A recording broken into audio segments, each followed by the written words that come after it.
So we're back now, and we're with our panel. Some of you sent questions via Twitter, which was helpful. So we've got something to get us going. We also have Matt and Rosie. So Matt's up there at the back on the bottom shelf. He'll run around, bringing you the mic if you have questions.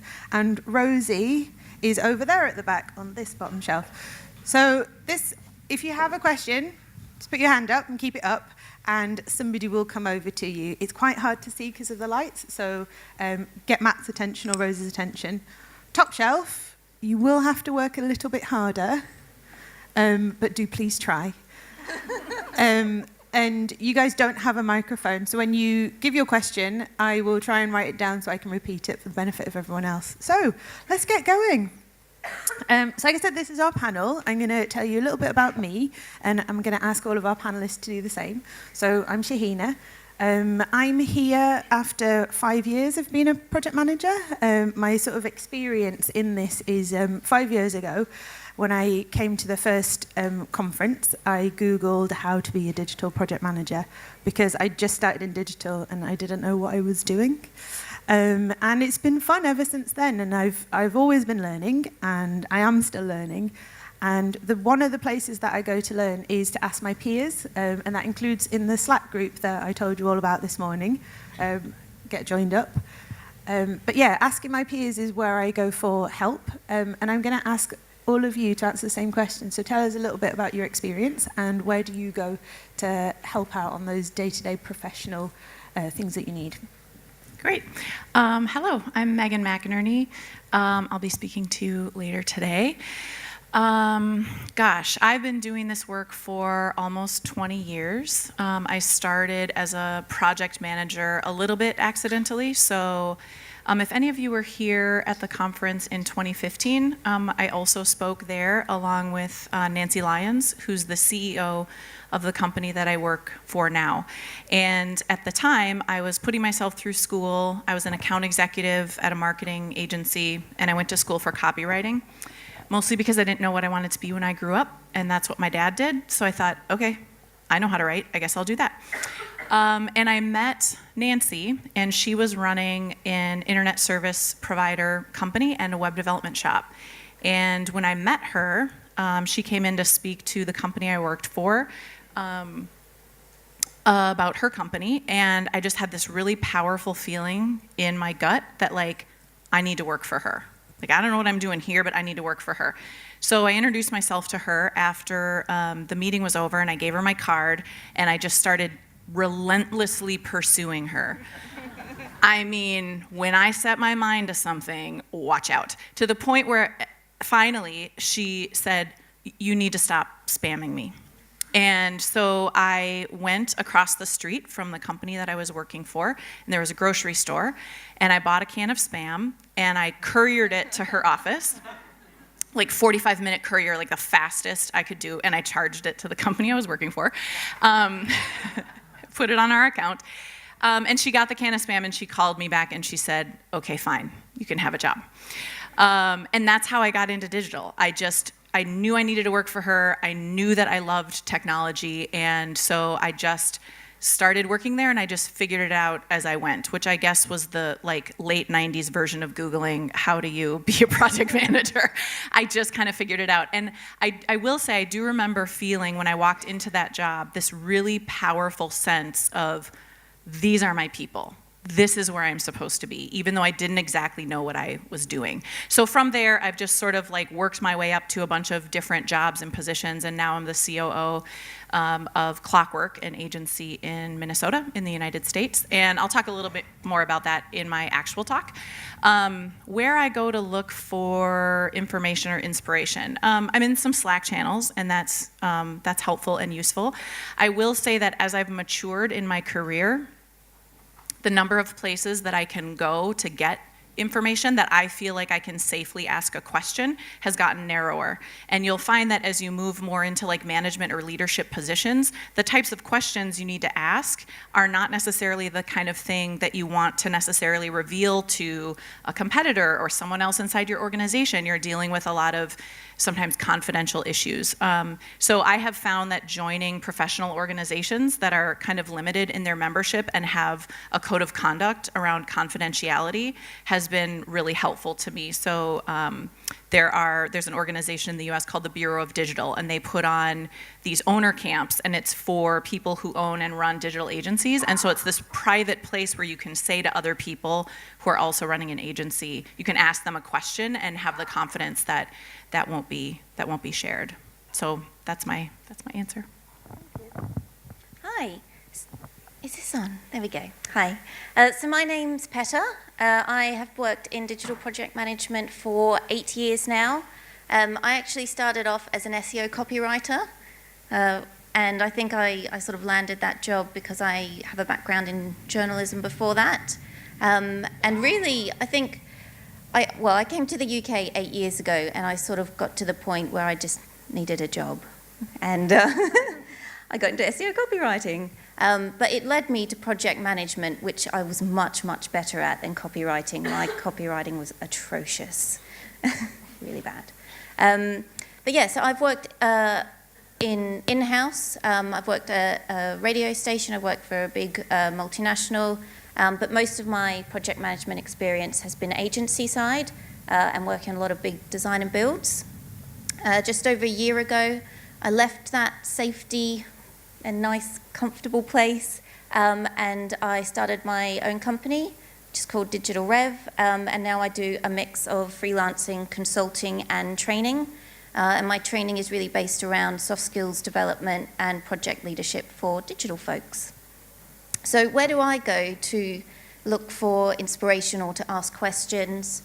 I think I'm lucky in one sense because I'm not committed to one company. I work with lots of different companies, that I have a huge network of people, and I can ask them things in a way where I don't need to sort of, give lots of intimate details about the company on behalf of which I'm asking for or so on.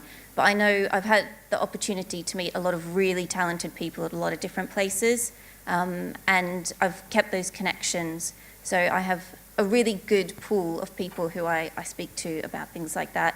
But also the Slack channel that Shahina mentioned, I go on there all the time just to say, has anyone already figured this out so I don't have to spend my time inventing what you've done really well? Yeah, so they're the places for me. Thank you. That seemed really loud. Is it loud? No. I'm Cara.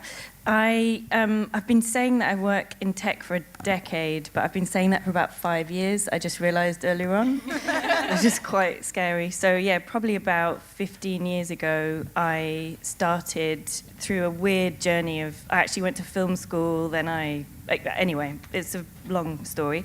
But I started working client side for an insurance software company. So I started off on the help desk, helping people to solve technical problems, and then I got interested in tech and development, and then I became a business analyst, so started writing requirements for software.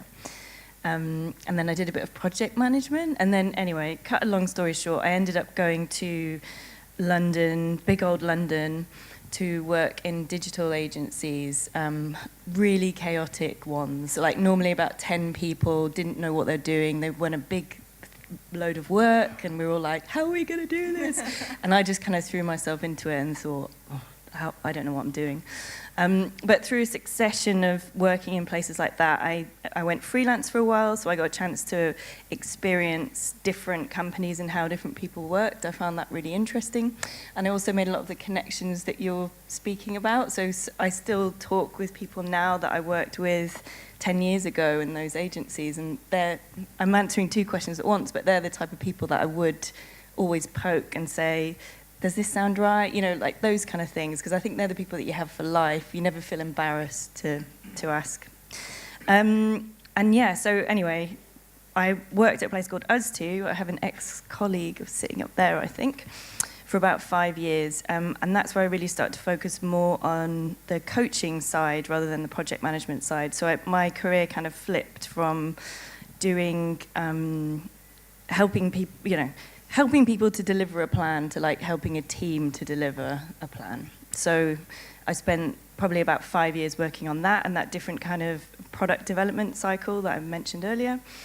And then I landed in Manchester to work with Co-op Digital, because Co-op were actually one of my clients when I was working at Us2. So it was all very incestuous. But when I came to work here, I thought, yeah, this is a place that has got a massive challenge, and I felt like I was ready to go into that in a client environment again.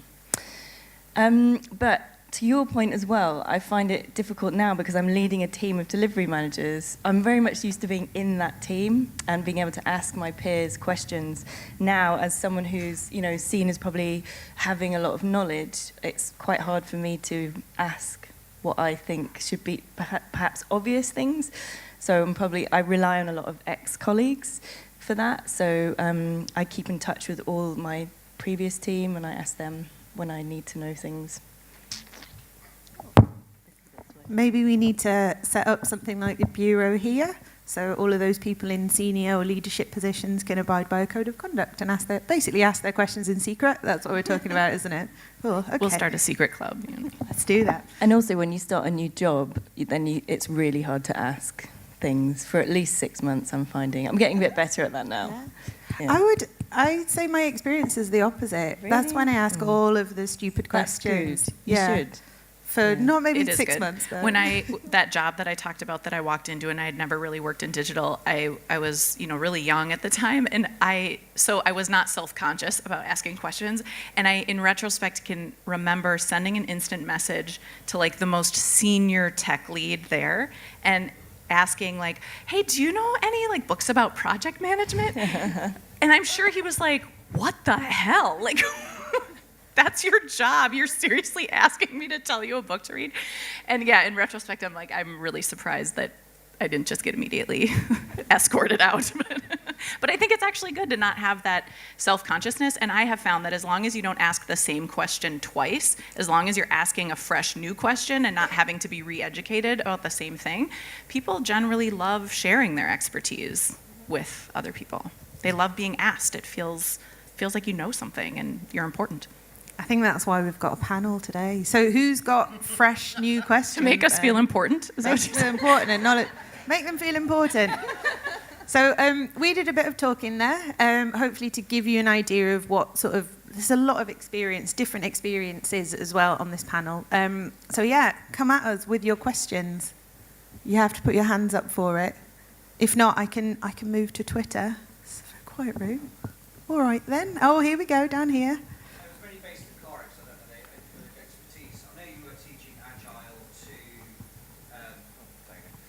Teaching Agile to sort of somebody within an internal organisation. Do you have much experience dealing with sort of bigger clients who are sort of stuck on a very rigid waterfall methodology and helping them sort of adapt Agile and getting used to that? Any tips basically around doing that? Oh, wow. That's a really hard question.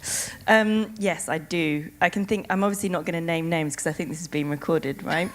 But there's one I can think of in particular that was a kind of famous train that travels from France to... anyway, that was one of my last big clients that I worked with. And they were almost... tips, though. You want actual little tips. So...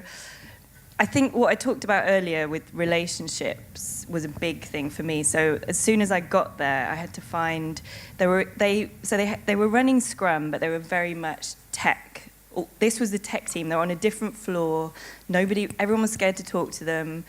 The designers all sat in a completely other part of the building. They were very siloed, and it was really strange to see that much. Almost like the tech department held everyone else to ransom. So they were too scared to ask anything.